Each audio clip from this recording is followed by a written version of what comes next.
बच्चों हम लोग ऑप्टिक्स का जो पिछला वीडियो था उसमें हम पढ़े थे कि जब प्लेन मिरर को रेस्ट में रखा जाए और ऑब्जेक्ट को मूव कराए तो इमेज का स्पीड कितना होगा।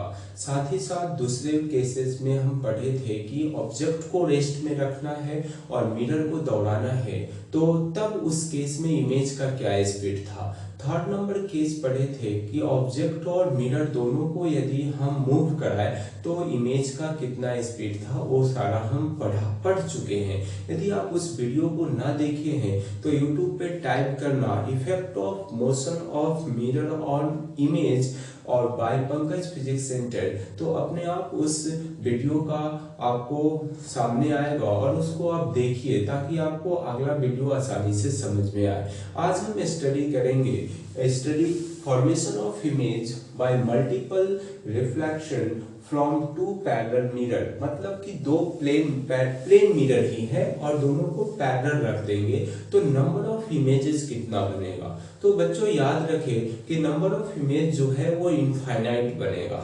टू प्लेन मिरर से नंबर ऑफ इमेजेस जो है वो इनफाइनाइट बनेगा। और कैसे बनेगा उसे अभी आप बताते हैं फिगर ड्रॉ करके, कुछ हम क्वेश्चंस के माध्यम से ही उसको हम समझा लेंगे कैसे होता है। तो नोट करके आप लिख लेना कि नंबर ऑफ इमेजेस जो होगा, number of image by two parallel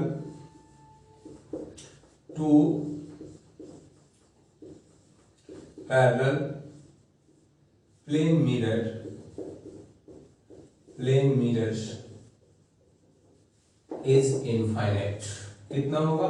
infinite बनेगा। देखना ध्यान से। अब आइए यहाँ पे मान लो बच्चों की दो प्लेन मिरर है, इस तरह से हम प्लेन मिरर लिए हैं, दो प्लेन मिरर यहाँ पे, और दोनों प्लेन मिरर के बीच हम कोई ऑब्जेक्ट ले लेते हैं। जो ऑब्जेक्ट रखा हुआ है कितने डिस्टेंस पे, इसको हम M1 मान लो मिरर और इसको हम M2 मिरर मान लेते हैं। यहाँ से 5 सेंटीमीटर के दूर पे ऑब्जेक्ट रखा हुआ है, 5 सेंटीमीटर।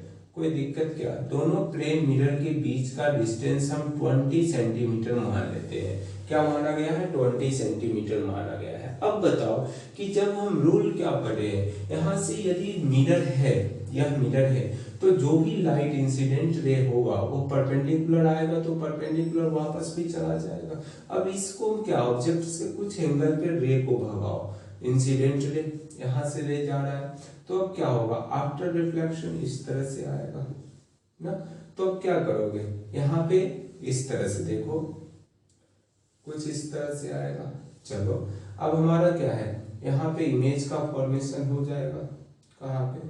यहाँ पे इमेज का फॉर्मेशन पीछे की ओर भगाओगे, I1 मान लेते हैं, I1। चलो यह I1 जो है बच्चों, इस मिरर के लिए कैसा ऑब्जेक्ट काम करेगा? Virtual object. मतलब I1 जो है बच्चों, इमेज किसका इमेज है? M1 का। अब ये I1 जो है वह M2 के लिए क्या है? I1 फॉर M2, M2 क्या है? मिरर। M2 मिरर है हमारा, उसके लिए वर्चुअल ऑब्जेक्ट है, वर्चुअल ऑब्जेक्ट। ध्यान से देखना है, वर्चुअल ऑब्जेक्ट। चलो तो यह डिस्टेंस यह कितना होगा? यह भी तो 5 सेंटीमीटर ही होगा ना, 5 सेंटीमीटर। चलो अब यह मिरर से यह ऑब्जेक्ट कितने दूर पे हो गया? 25 सेंटीमीटर पे। और यह ऑब्जेक्ट जैसा काम करेगा किसके लिए? M2 के लिए। चलिए M2 के लिए ऑब्जेक्ट जैसा काम करेगा तो यहाँ से यह इंसिडेंट रे हुआ, यहाँ से क्या हुआ? Incident ray. तो इस तरह से क्या होगा? Reflected ray. मतलब यहाँ से रे आया तो यहाँ गया, इस तरह से। अब क्या करोगे? पीछे की ओर भगाओ इसको, इस तरह से मिलेगा कहीं जाकर ना। यहाँ पे यह टोटल डिस्टेंस कितना? यहाँ तक 25 सेंटीमीटर होगा कि नहीं? 25 सेंटीमीटर। अब सेम बात यही है कि जब यह, मान लो कि यह I2 बना। अब देखो यह I2 जो है, यह I2 अब इस मिरर के लिए यह तो इमेज है, I2 M2 के लिए इमेज बना है ना। लेकिन यह I2 जो है अब M1 के लिए क्या बन गया? Virtual object. I2 जो है बच्चों, I2 वह फॉर M1 के लिए वर्चुअल ऑब्जेक्ट है, वर्चुअल ऑब्जेक्ट जैसा काम करेगा, वर्चुअल ऑब्जेक्ट। लेकिन I2 जो है हमारा फॉर M2 के लिए हमारा क्या है, इमेज, इमेज ना। ध्यान से देखिए, कुछ नहीं है, यह I2 जो है इसके लिए ऑब्जेक्ट जैसा काम किया और यह M2 के लिए इमेज बना। चलो आगे देखो, अब सेम बात यही है कि जब यहाँ पे इंसिडेंट रे, यह तो अब यह ऑब्जेक्ट है ना, किसके लिए, M2 के लिए, तो यह इंसिडेंट रे हुआ। जब इस पे आएगा तो क्या होगा, इस तरह से रिफ्लेक्ट कर जाएगा, और रिफ्लेक्ट किया तो यहाँ पे क्या है, मिरर है ना, मिरर है, तो यहाँ पे आया। फिर इसको पीछे की ओर भागाओ, तो पीछे की ओर बच्चों भगाओगे, पीछे की ओर इस तरह, तो कहां पे आएगा, यहाँ पे आके कोई मिलेगा।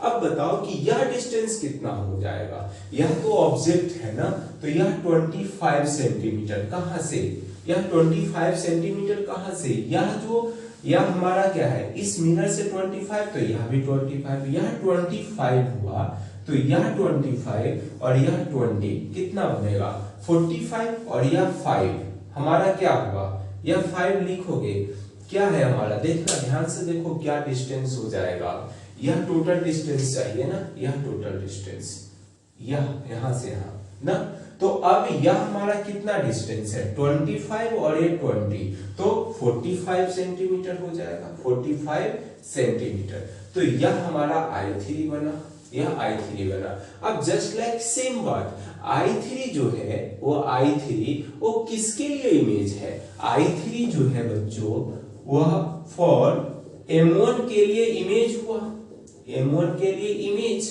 और I3 जो है फॉर M2 के लिए क्या बनाएगा, वर्चुअल ऑब्जेक्ट, वर्चुअल ऑब्जेक्ट बनेगा कि नहीं। यह प्रोसेस कभी रुकने वाला है कि नहीं रुकने वाला है। इस तरह से आप वो कितना बनाओगे, इनफाइनाइट बना सकते हो ना। हर केस में क्या होगा, एक के लिए वर्चुअल ऑब्जेक्ट और एक के लिए इमेज का फॉर्मेशन, इस तरह से हम इनफाइनाइट नंबर ऑफ इमेजेस बना सकते हैं बच्चों। तो आप इसको ध्यान से देखिए, और यही हमारा कॉन्सेप्ट है। इसीलिए हम बोलते हैं कि जब दो प्लेन मिरर है ना, तो उससे नंबर ऑफ इमेज कितना बनेगा, इनफाइनाइट बनता है। That's it.